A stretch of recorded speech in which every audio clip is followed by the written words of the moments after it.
It's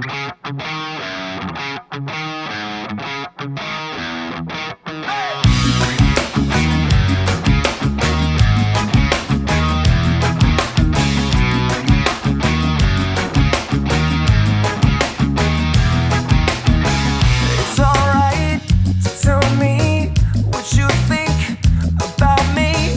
I won't try to argue or hold it against you. I know that you're leaving.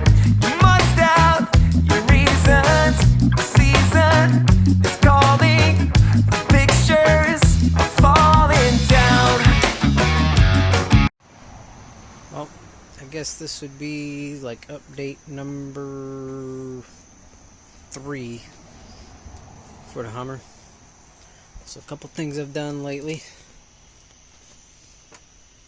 I have decided to ditch the factory battery box, and I've added a ICT billet battery hold down, so that way I could go to an Optima that's a normal size battery, so that way wherever I'm at I can replace it with another just normal size battery.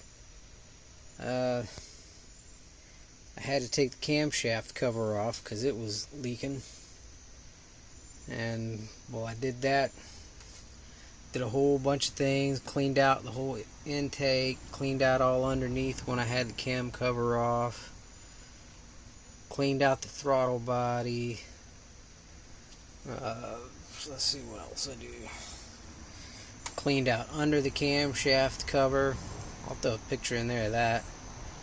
Then, let's see. Some other things I ended up finding when I did stuff is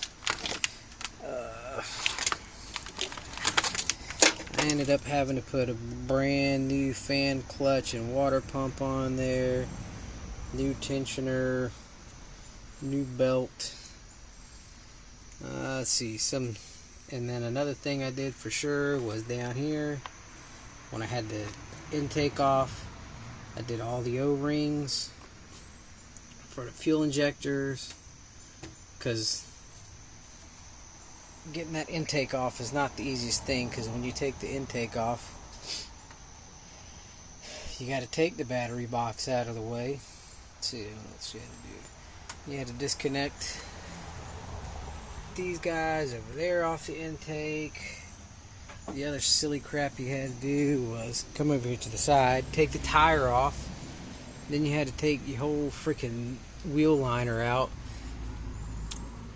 and then it's hard to see, but underneath up in there, there's a whole bunch of bolts for the intake that you had to get to, and it's not bad, just annoying. See, some other things I did too, you can see it there, but I put some nice Mishimoto T-bolt clamps on all the coolant hoses, replaced all the coolant hoses while I had it out, put another nice Mishimoto T-bolt clamp on there. Let's see, went ahead and got another coolant hose up here. Hadn't put the Mishimoto's on there yet, but I got some Mishimoto clamps for that. Let's see, some other weird things I found that I've just been fixing. Don't even know how, but I don't know, might be worth for some other people to check it, but is this, which is your oil pressure switch, somehow, some way, all on its own, right there, you can see the insulation melted off for some reason. Don't even know why, because all the conduit is just fine. Let's see what else I do. See, I got a new gasket for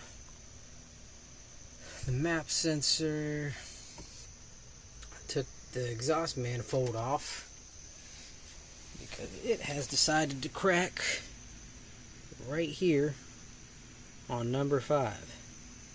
And cast iron, you can't weld. Well, you can, but you got to send it off to specialist, and it's not worth it. And right now, these days, the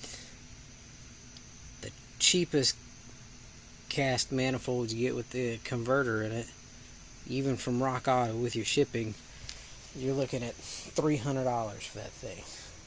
But I'll throw in another picture. There's a guy in California that runs a website called Jags That Run, and he sells a header ceramic coated for $520.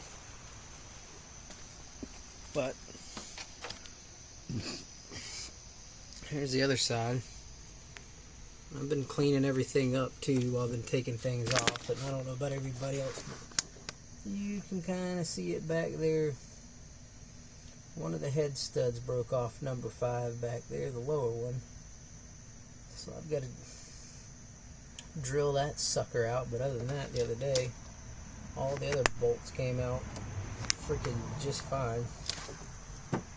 Let's see, I got like the new EGR gasket. I got a whole bunch of new gaskets. I'm just doing a whole bunch of little maintenance stuff that just